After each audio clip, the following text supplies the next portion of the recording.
Chapter 1. The Discovery. I never thought I'd be the kind of woman who'd find herself alone at 65, sitting in an empty house filled with memories that now felt like they belonged to someone else. Richard had been gone for 6 months. 6 months, 2 weeks, and 3 days, to be exact. Not that I was counting. At spring afternoon was unusually warm for April in Connecticut. The kind of day Richard would have spent in the garden, his weathered hands working the soil with a patience I never possessed. I'd decided it was finally time to sort through his personal effects, something my well-meaning daughter Jennifer had been gently pushing me to do for weeks. "Mom, you need to start letting go," she'd say during our Sunday phone calls, just a little at a time. What Jennifer didn't understand was that each item I touched, each cufflink, each dog-eared book, each worn sweater that still somehow held his scent, was a thread connecting me to 43 years of marriage. Pulling at those threads felt like unraveling myself. But that day, I forced myself to open his jewelry box, the hand-carved mahogany one we'd bought on our 25th anniversary trip to Vermont. Inside were the expected items: his wedding band, too painful to look at for long, the vintage watch his father had given him, tie pins he rarely wore. And there was the silver locket. The locket had always puzzled me. Richard wasn't sentimental about jewelry, yet he'd kept this tarnished silver piece tucked away for as long as I could remember. Whenever I'd asked about it, he'd smile that gentle smile of his and say, "Just a family keepsake, Eleanor, nothing special." I held it in my palm. It was oval-shaped, about the size of a quarter, with intricate engravings that had worn smooth in places. The chain was broken, had been for years. I'd offered to have it repaired once, but Richard had seemed almost alarmed at the suggestion. "No need," he'd said. "I don't wear it anyway." I ran my thumb over its surface, feeling a slight ridge I'd never noticed before. Curious, I pressed against it, and to my surprise, there was a tiny click. The locket had always appeared to be solid with no opening, but now a seam had appeared. My hands trembled as I pried it open. Inside was not the expected empty space, or perhaps a strand of hair, as these old lockets often contained. Instead, there was a carefully folded miniature photograph.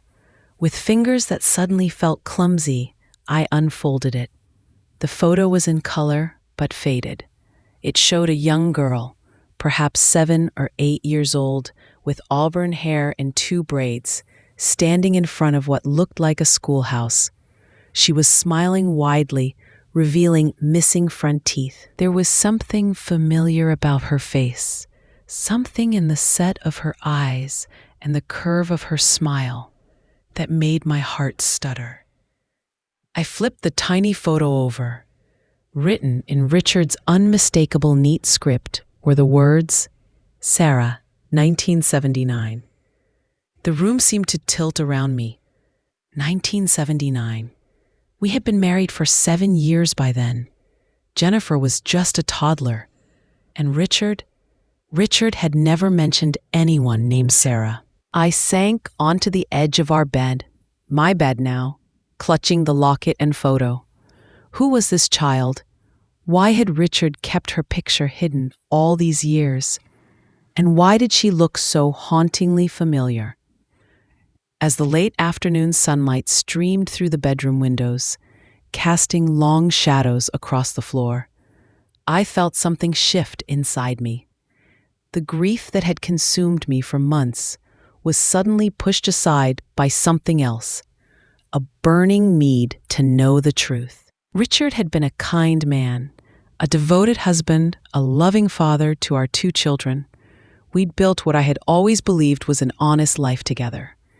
But as I stared at the face of the little girl in the photograph, I realized with a sickening clarity that perhaps I hadn't known my husband at all. Chapter 2. Questions Without Answers.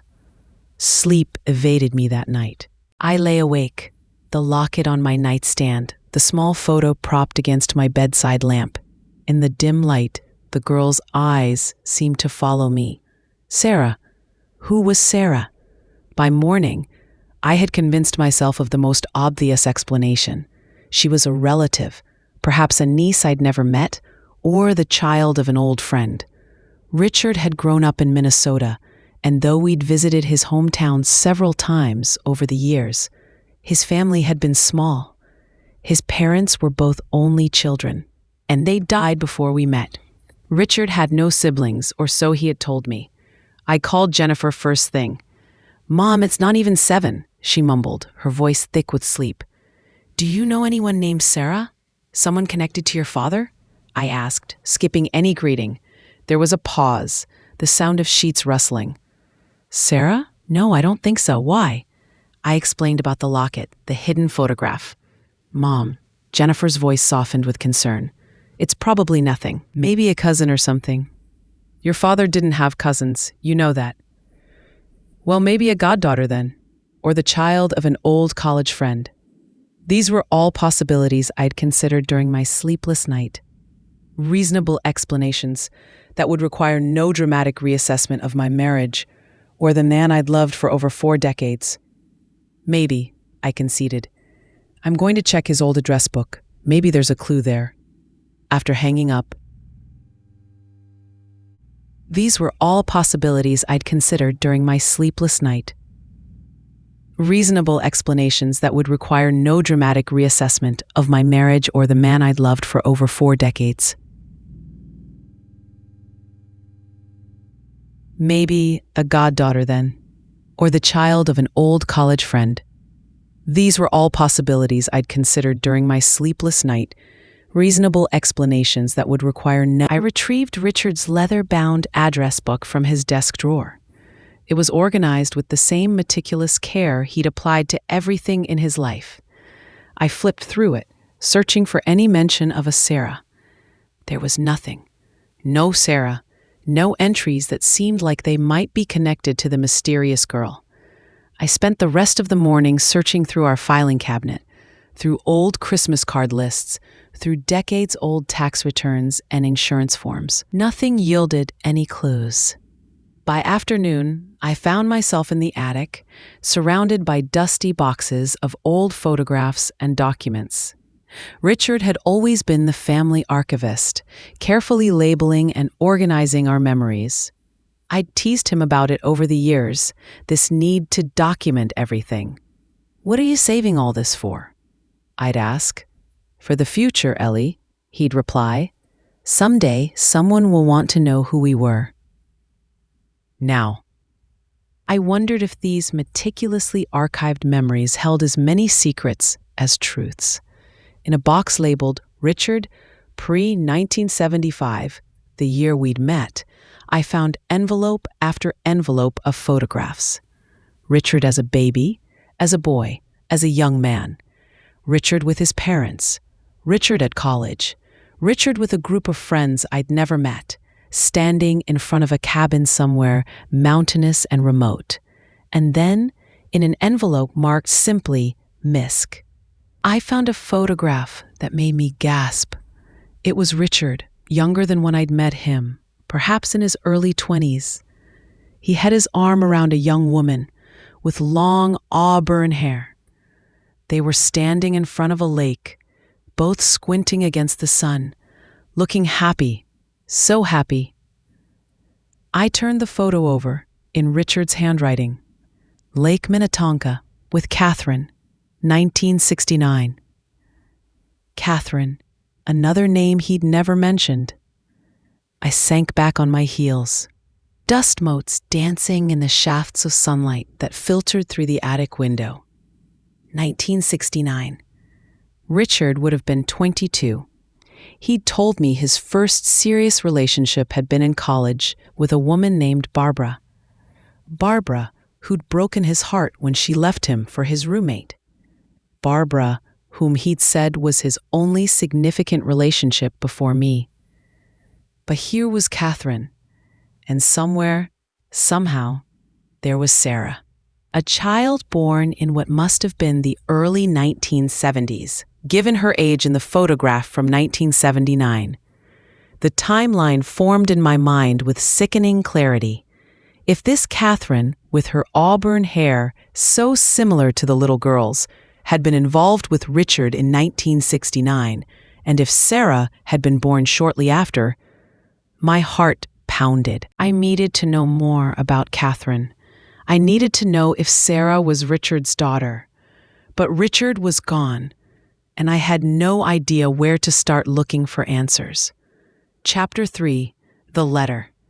The search consumed me over the next few days. I scoured every box, every drawer, every forgotten corner of our home. Jennifer called twice, her voice increasingly worried. "Mom, maybe you should let this go," she suggested. "Whatever it was in Dad's past, before you." But I couldn't let it go.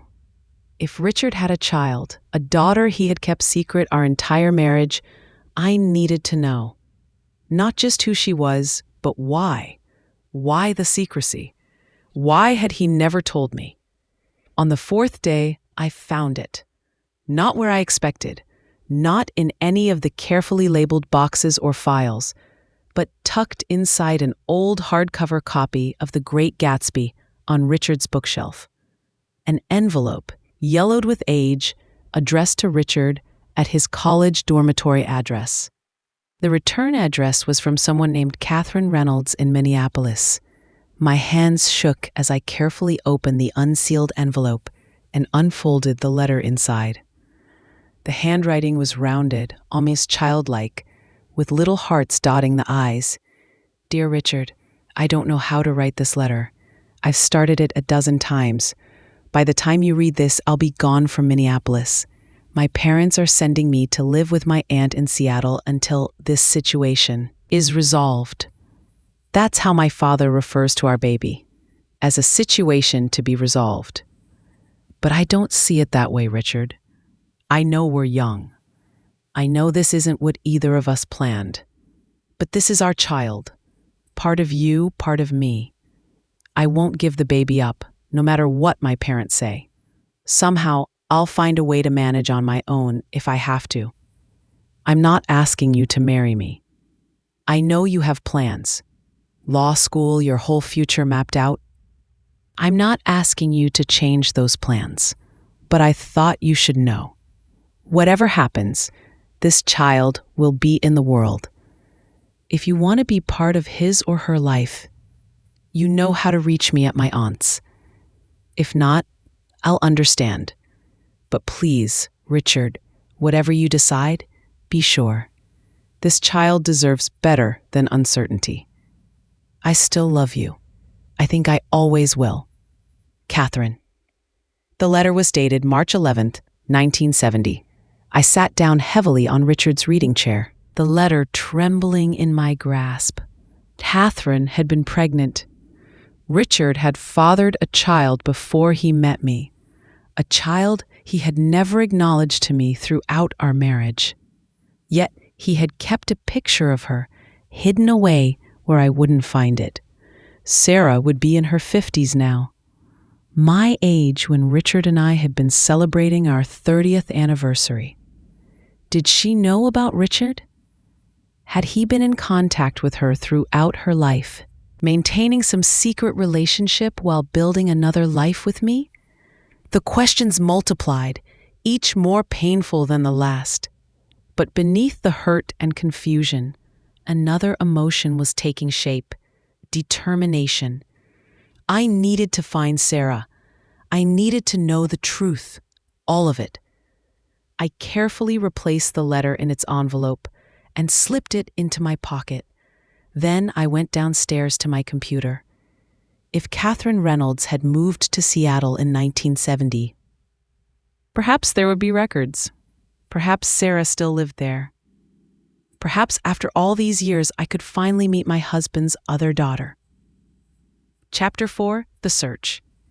The digital age had its advantages, especially for a 65-year-old woman trying to track down decades-old secrets. With Jennifer's reluctant help, "Mom, Are you sure about this? I created accounts on several genealogy and people-finding websites. Catherine Reynolds proved to be a frustratingly common name. There were hundreds across the country, dozens in the Seattle area alone. I narrowed my search to women who would be the right age, born around 1950, making her about 70 now, if she was still alive. The search consumed my days. I'd wake up thinking about Catherine and Sarah, spend hours on the computer, and go to bed with their faces floating in my mind. My son Michael called from Chicago, concerned after Jennifer had filled him in. "Mom, this isn't healthy," he said. "Dad's gone. Whatever happened in his past, it was his past." "It's my past too," I replied. "My life. All those years, if he was in contact with them." "You don't know that he was," Michael interjected. "That photo was from 1979. Sarah would have been what, 9? Maybe he just kept track of her from a distance. For 50 years, without ever telling me?" Michael sighed. "People are complicated. Mom, even Dad. Especially Dad," I thought, but didn't say. After 2 weeks of searching, I had 3 possible Catherine Reynolds who fit the profile. One living in Portland who had moved from Seattle 10 years ago. One still in Seattle. And one who had passed away in 2010, with an obituary mentioning a daughter named Sarah. Catherine Ann Reynolds, beloved mother of Sarah Reynolds Mackenzie, grandmother to Jason and Emma, passed peacefully on March 3, 2010, after a long battle with cancer. My heart raced as I read the brief obituary. Sarah Reynolds Mackenzie. Could this be her, Richard's daughter? There was no mention of Sarah's father in the obituary. No mention of Richard at all. But then, why would there be? If he had abandoned them, as Catherine's letter suggested he might. I pushed the thought away. I didn't know the full story yet. I couldn't judge. With trembling fingers, I searched for Sarah Reynolds Mackenzie. This search yielded results more quickly. A Sarah Reynolds Mackenzie, age 53, living in Bellingham, Washington. A faculty profile page at Western Washington University showed a woman with auburn hair streaked with gray, intelligent eyes behind stylish glasses, a warm smile. Professor of Environmental Science. The resemblance to the little girl in the locket was unmistakable. And there was something else, something in the shape of her mouth, the set of her eyes, that reminded me painfully of Richard. Before I could talk myself out of it, I found the university email address and began typing. "Dear Professor Reynolds Mackenzie, my name is Eleanor Wilson. You don't know me, but I believe you may have known my late husband, Richard Wilson. I recently discovered some information that suggests he may have had a connection to your mother, Catherine Reynolds, many years ago. This is a difficult email to write, and I apologize for any distress it may cause. My husband passed away 6 months ago, and in going through his belongings, I found a photograph of a young girl named Sarah from 1979 kept in a locket. I believe that may be you. If I am mistaken, please accept my apologies for the intrusion. If not,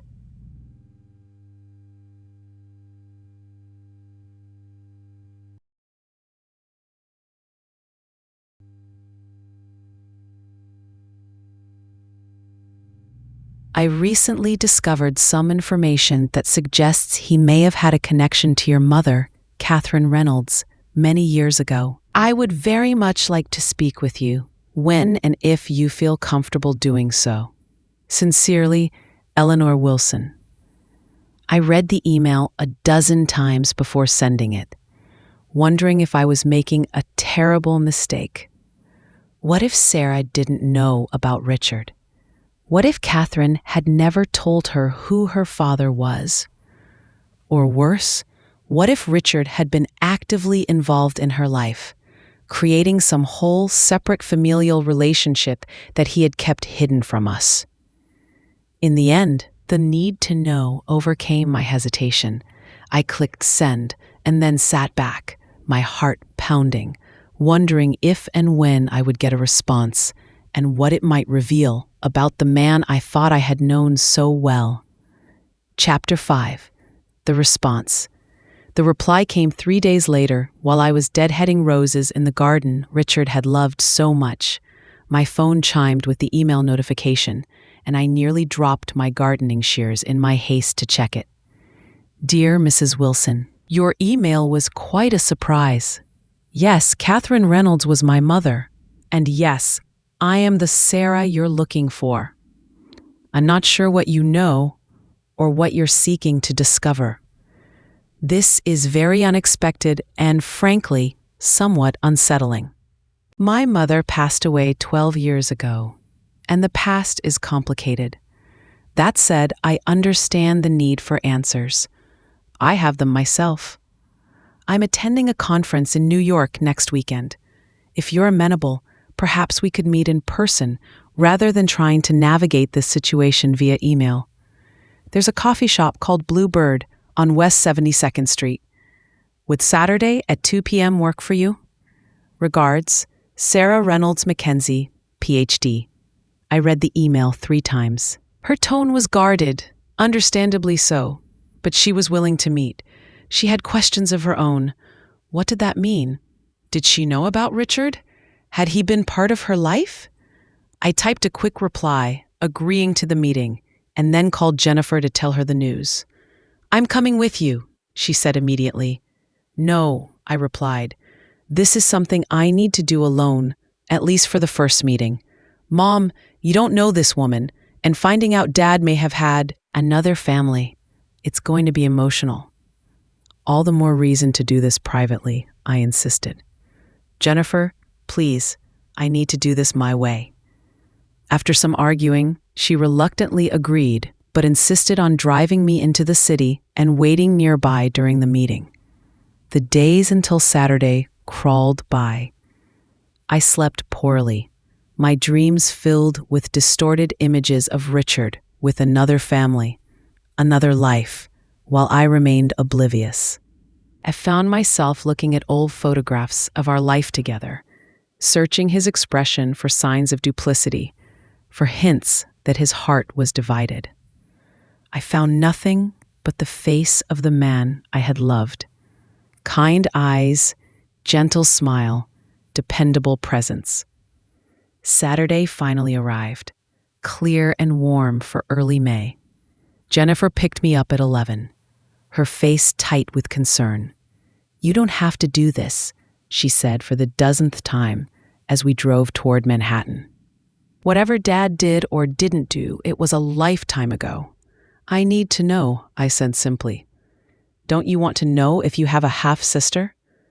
Jennifer gripped the steering wheel tighter. I don't know. Maybe some things are better left in the past. We rode the rest of the way in silence. Bluebird Cafe was a charming little place, tucked between a bookstore and a vintage clothing shop. I arrived 15 minutes early, my stomach in knots, and chose a table by the window. Jennifer reluctantly left me there, promising to text every 30 minutes and to be at a bookstore just down the block. At exactly 2 o'clock, a woman entered the cafe. She was tall and slim, with shoulder-length auburn hair that was more gray than red now. She wore a simple navy dress and carried a leather messenger bag. Her eyes, hazel like Richard's, scanned the room before settling on me. Something flickered across her face. Recognition, perhaps, though we had never met. She approached my table. Mrs. Wilson? She asked, her voice deeper than I'd expected. I stood, extending my hand. Eleanor, please. And you're Sarah. Her handshake was firm, her palm cool. Yes. She sat down across from me, placing her bag carefully on the empty chair beside her. This is unusual. For both of us, I agreed. A waitress came by, and we both ordered coffee. Black for her, with cream for me, just like Richard had taken his. When the waitress left, Sarah met my gaze directly. Your email mentioned a photograph. From 1979? I nodded and reached into my purse, withdrawing the silver locket. I passed it to her. It was in this, hidden in a compartment I never knew existed until after Richard died. Sarah took the locket, examining it with careful fingers. She found the hidden catch immediately, more easily than I had, and opened it. When she unfolded the tiny photograph inside, her breath caught. "Second grade," she said softly. "I remember this picture. Mom had a copy on our refrigerator for years." She looked up at me, her expression unreadable. "So he kept it all this time." The waitress returned with our coffees, and we sat in silence until she left again. "Sarah," I began, my voice less steady than I'd hoped. "I need to ask you directly. Was Richard your father?" Her eyes, Richard's eyes, widened slightly. "You didn't know? All these years, and you didn't know about me?" The confirmation hit me like a physical blow. I grasped the edge of the table. No, I didn't." Sarah set down the locket carefully. I thought you must have known, that you just didn't want anything to do with me." I shook my head, words momentarily failing me. "He never told you?" Sarah pressed. "In 43 years of marriage, he never once mentioned he had another daughter?" "Never," I whispered. "Not once." Sarah sat back in her chair, visibly processing this information. "Well," she said finally, "that explains a few things." Our coffees cooled between us, untouched, as we regarded each other across the small table. Two women connected by a man who had kept them separate for half a century. Chapter 6. Truths revealed. "He used to visit twice a year," Sarah said, finally breaking the silence. "Once in summer, once around Christmas. He'd tell me he was on business trips." I tried to remember Richard's business trips over the decades. There had been many in the early years, when he was building his architecture firm. Fewer, as he became more established and could delegate travel to younger partners. Had those trips coincided with visits to Sarah? Had he been leading a double life right under my nose? "When did the visits start?" I asked. "When I was about 6, Sarah replied. "Before that, it was just birthday cards with checks inside. Mom would say they were from my father, but I didn't really understand. Then one day, this man showed up at our house. Mom introduced him as my dad." She smiled faintly. I was so excited. The other kids had dads who lived with them, or at least took them for weekends. I finally had one too. Even if he only came twice a year. 6 years old. That would have been around 1977.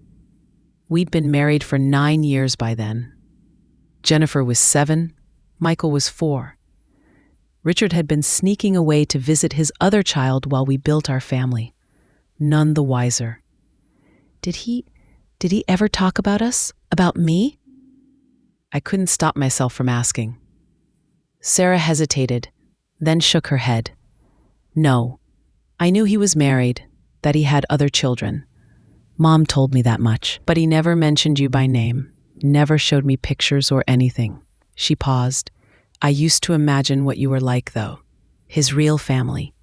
Her words stung. "You were his real family, too," I said automatically. Sarah looked surprised, then oddly touched. "That's kind of you to say." "It's not kindness, it's truth." I took a sip of my now cold coffee. "Did the visits continue? As you got older?" "Until I was 16, Sarah said. Then I told him to stop coming." This was unexpected. "Why?" Sarah's expression hardened slightly. "Because by then I understood what he was, a man who compartmentalized his life, who kept secrets, who had a family he acknowledged and a daughter he visited in secret." She traced the rim of her coffee cup with one finger. "My mother never blamed him, you know? Even after he made it clear he wouldn't leave his wife and children for us. She always spoke well of him, said he did his best within the constraints of the situation. "And you disagree?" I asked quietly. "Wouldn't you?" Sarah countered. "He had choices. He chose to keep me a secret, to keep me separate." She shook her head. "When I was 16, I told him I didn't want his visits anymore, that if he couldn't acknowledge me openly, I didn't want him in my life at all." I tried to remember what had been happening in our lives when Sarah was 16, 1987. Richard had been increasingly withdrawn that year. I'd attributed it to stress at work, to the normal ebbs and flows of a long marriage. Had it been because his other daughter had cut him out of her life? "Did you ever reconnect later?" I asked. Sarah hesitated, then reached for her bag. She withdrew a small photo album and placed it on the table between us. "When I got married in 1997, I sent him an invitation. I didn't really expect him to come, but he did."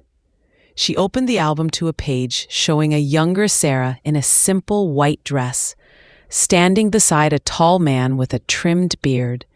And there, to her other side, was Richard, my Richard, smiling proudly in a suit I recognized.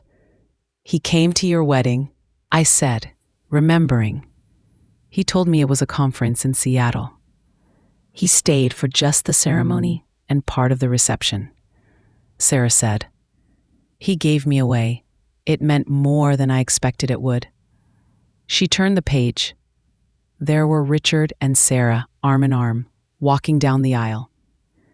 Another photo showed them dancing, the traditional father-daughter dance. Milestones. Richard had been there for milestones. "What about when your children were born?" I asked, remembering the obituary's mention of Jason and Emma. Sarah nodded. "He came when each of them was born, just brief visits. He'd hold them, take a few pictures." She sighed. "The older I got, the more I understood how complicated life can be, how one decision when you're young can shape everything that comes after." She looked at me directly. "I stopped being angry with him, eventually, but I never stopped wishing things had been different." I nodded, understanding completely. "Did you ever meet my children, Jennifer and Michael?" I asked. Sarah shook her head. "No, he kept his worlds completely separate." She paused. "I looked them up online after he died. Jennifer's a lawyer in Connecticut, right? And Michael's a surgeon in Chicago?" "Yes," I said, surprised. "You researched them?" "Of course I did. They're my half-siblings. I was curious." She smiled faintly. "Emma, my daughter, she's in medical school, following in her uncle's footsteps without even knowing it. The thought of these connections, these blood ties that had existed for decades without acknowledgement, made my head spin." "Sarah," I said carefully, "would you like to meet them? Jennifer and Michael?" She looked startled. "You'd want that?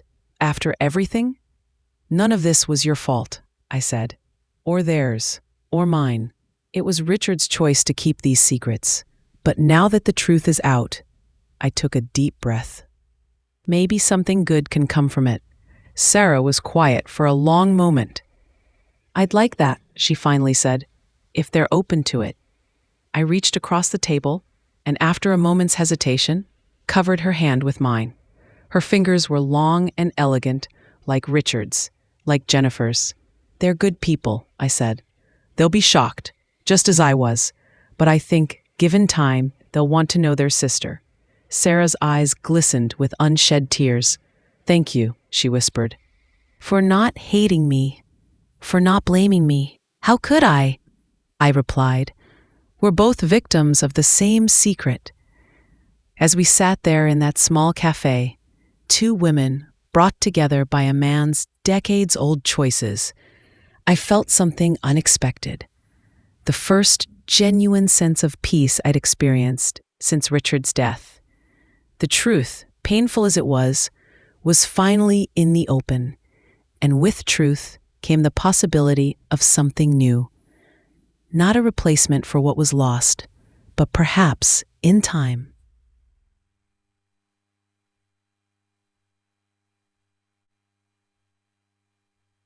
A different kind of family than either of us had imagined. Chapter 7, New Beginnings. The meeting at Bluebird stretched into hours as Sarah and I shared stories, filling in the vast blank spaces in each other's knowledge of Richard. She told me about her childhood in Seattle, about Catherine, who had never remarried, who had supported them by working as a librarian. I told her about my early years with Richard, about Jennifer and Michael growing up, about the life Richard and I had built together. He was a good father to them, I said. Always present, always supportive. He was a good father to me too, Sarah replied. Just part-time. There was no bitterness in her voice now, just a statement of fact. As evening approached, Jennifer texted, concerned about the length of our meeting. I invited her to join us. Her face when she walked into the cafe and saw Sarah was a study in conflicting emotions: shock, curiosity, hesitation. But Jennifer had always been her father's daughter in the best ways: thoughtful, empathetic, willing to see the bigger picture. After the initial awkwardness, she too began asking questions, sharing stories. "You have his eyes," Jennifer said at one point. "It's uncanny." Sarah smiled.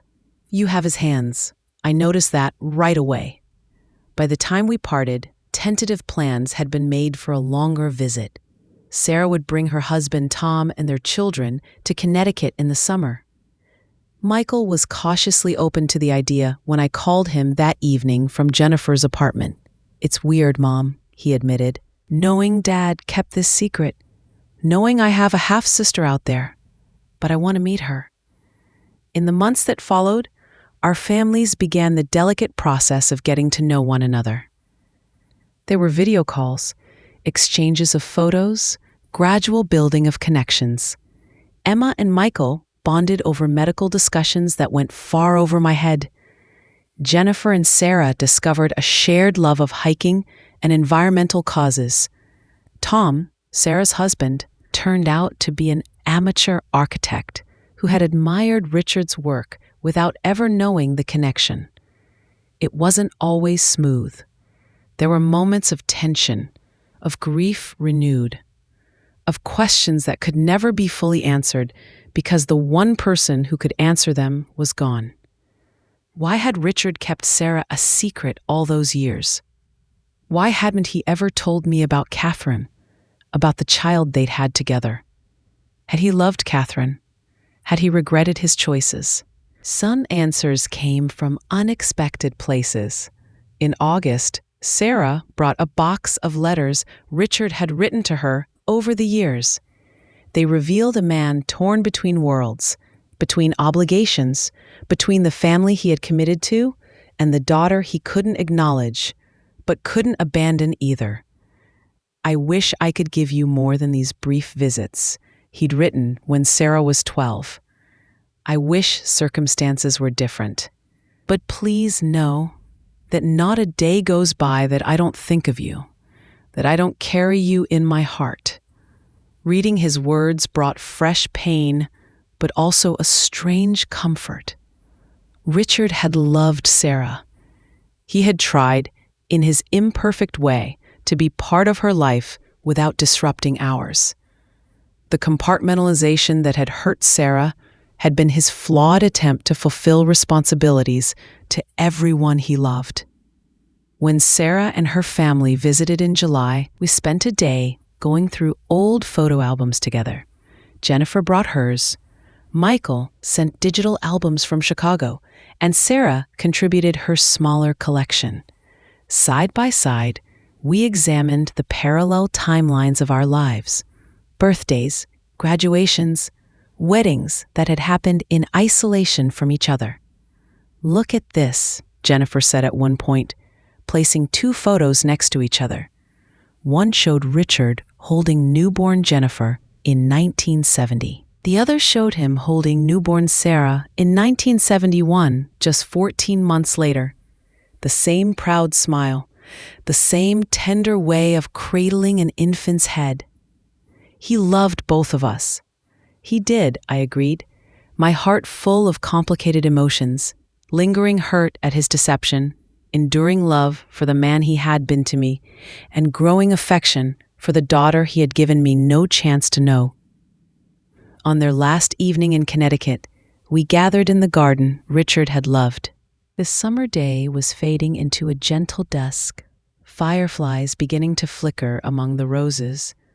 Sarah's children, my grandchildren in every way that mattered now, chased each other across the lawn while the adults sat on the patio, sharing wine and conversation that flowed more easily now. "I brought something for you," Sarah said quietly to me during a lull. She handed me a small package wrapped in tissue paper. Inside was the silver locket, the one that had started this journey. "I had it repaired," Sarah explained. "The chain was broken." I held it up, the silver catching the last light of day. "Thank you, but this should be yours. He kept it all these years." Sarah shook her head. "Open it again." I found the hidden catch and clicked it open.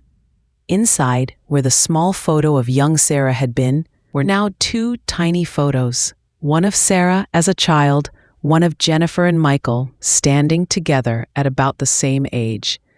All of his children, Sarah said, together at last, the way they should have been from the beginning. Tears filled my eyes as I fastened the locket around my neck. "Thank you," I whispered. As dusk deepened into night, our blended family remained in the garden Richard had tended for decades. There was laughter. There were tears. There were stories being woven together after too many years apart. Above us, stars emerged one by one in the darkening sky, separate points of light forming constellations together. Richard had kept his worlds apart for a lifetime, but in his absence, those worlds had finally collided, not in the catastrophe he might have feared, but in a gentle merging of lives that should never have been separated. The secrets he had carried had caused pain, yes, but they had also, in their revelation, created something new and unexpected, a family reimagined, expanded, healed. As I watched Sarah laughing with Jennifer, watched our grandchildren playing together as if they had known each other their entire lives, I felt Richard's presence. Not in a ghostly way, but in the shared gestures of his children, in the features of his grandchildren, in the garden he had cultivated with such care. I touched the locket at my throat. Perhaps, in his own way, he had been trying to protect all of us, making the best choices he could from an impossible situation created in youth. The deception had wounded me deeply, yes, but looking at this expanded family around me now, I couldn't bring myself to wish it all undone. Chapter 8, Full Circle. A year passed, then two. Our unusual family found its rhythm. Holiday gatherings alternated between Connecticut and Washington. Weekly video calls kept us connected across the distance. Emma finished medical school and started her residency at the same Chicago hospital where Michael worked, strengthening their uncle-niece bond. Jennifer and Sarah collaborated on an environmental law project, their complementary skills creating a powerful advocacy team. The revelation of Richard's secret daughter could have shattered the foundation of my life. Instead, it had expanded it in ways I never could have imagined. On the 3rd anniversary of Richard's death, I visited his grave alone. The spring morning was cool and clear, dew still glittering on the grass. I placed a bouquet of flowers from his garden beside the headstone. "They're all coming this weekend," I told him, feeling only slightly foolish for speaking aloud. "Sarah and Tom, Jennifer and David, Michael and Rebecca, all the grandchildren, your whole family together, Richard. The way it should have been all along." I sat on the small bench beside his grave, remembering not just the hurt of discovery, but the 43 years before. Years of genuine love, partnership, and joy. "I understand why you did it," I said softly. "Not completely, perhaps, But enough. You were young when Sarah was conceived. You made choices, some good, some bad. You tried to fulfill your responsibilities to everyone, even when those responsibilities conflicted. The morning breeze rustled the leaves of a nearby oak tree, sending dappled shadows dancing across the granite of his headstone. I've brought something to leave with you. From my purse, I withdrew a small framed photograph, one taken at Christmas last year. In it, all of Richard's children and grandchildren stood together, smiling at the camera. 3 generations united. Finally, I placed it carefully beside the flowers. Look what you created, Richard. Not the secrecy, that was your mistake, but these people, these wonderful, connected people who carry parts of you forward into the world. As I walked back to my car, the silver locket bounced gently against my chest with each step. Inside it, Richard's divided world now existed as it should, whole, united, complete. The secret that had caused so much pain had ultimately led to healing, to connection, to an expanded definition of family. Life rarely gives us neat endings, I reflected. Revelations don't always lead to resolutions. But sometimes, if we're brave enough to face uncomfortable truths, to move through pain toward understanding, we find unexpected gifts waiting on the other side. Sarah texts me almost daily now. Jennifer and Michael treat her as they always should have, as their sister. Our grandchildren move between our homes with easy familiarity. Catherine's absence is felt and honored. We've created a small memorial rose garden for her, acknowledging her place in our complex family story. The locket that had once hidden Richard's secret now rests openly against my heart every day, a tangible reminder that truth, however difficult, brings its own kind of freedom. That families aren't defined by perfection, but by love, complicated, messy, enduring love. And in the end, isn't that what matters most? Not the mistakes we make, but how we try to make amends. Not the secrets we keep, but the truths we eventually embrace. Not the lives we've divided, but the connections we ultimately forge. As I drove away from the cemetery that spring morning, I felt lighter than I had in years. The past cannot be changed. The secrets Richard kept for decades cannot be undone.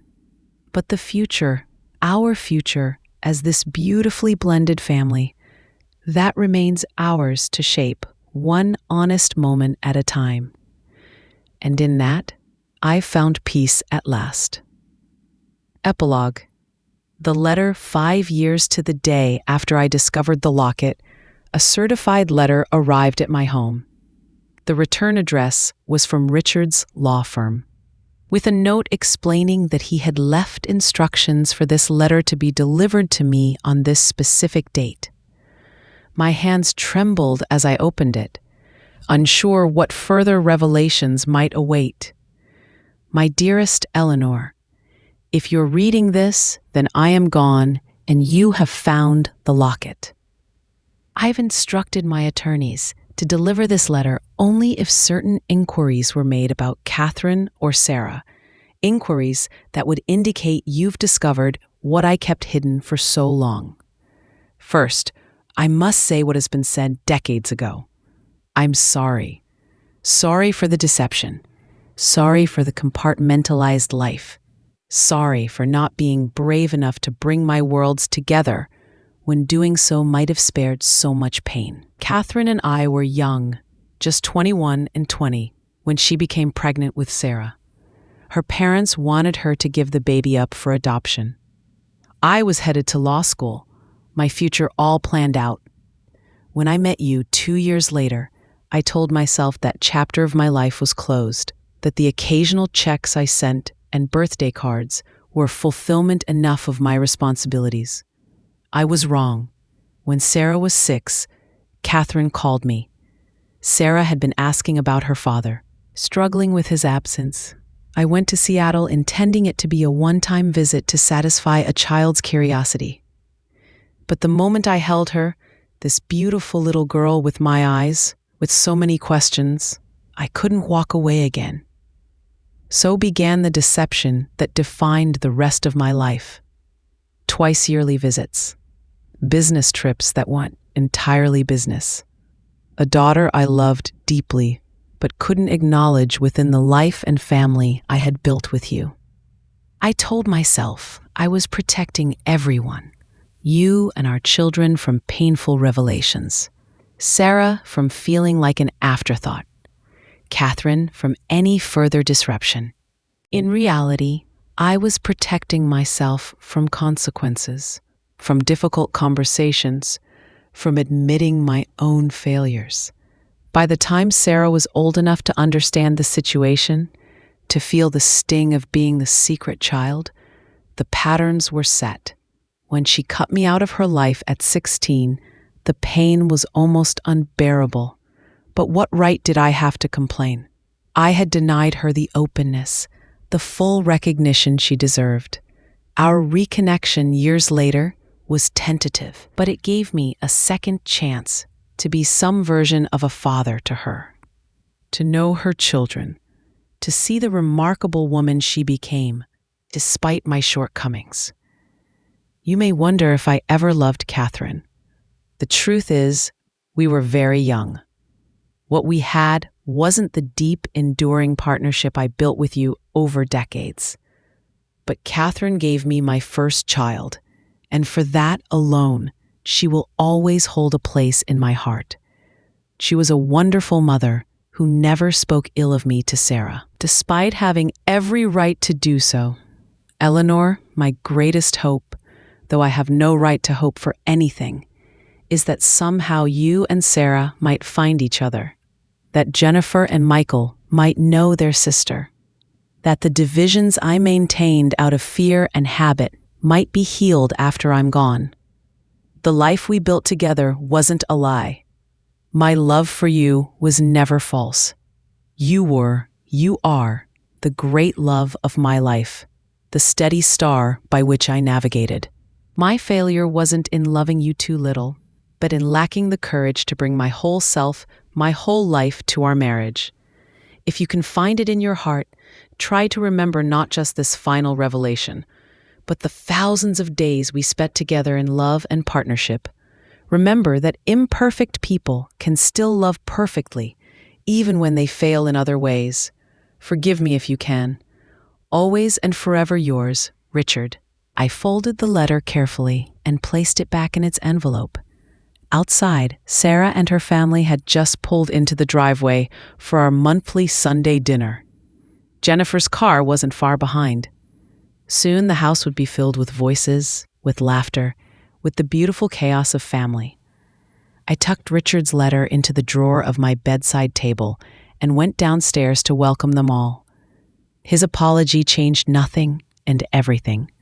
The past remained unchanged, but somehow, knowing he had anticipated this moment, had hoped for precisely the reconciliation and connection that had occurred, eased the lingering ache in my heart. As I opened the front door to greet Sarah with a hug, the silver locket caught the afternoon sunlight, throwing tiny rainbows against the wall. Some secrets, once exposed to light, lose their power to wound. Some broken things, once acknowledged, can be rebuilt into something stronger, more beautiful than before. Richard's greatest mistake had, against all odds, become his final gift to us all. And for that, at last, I could forgive him completely. The end.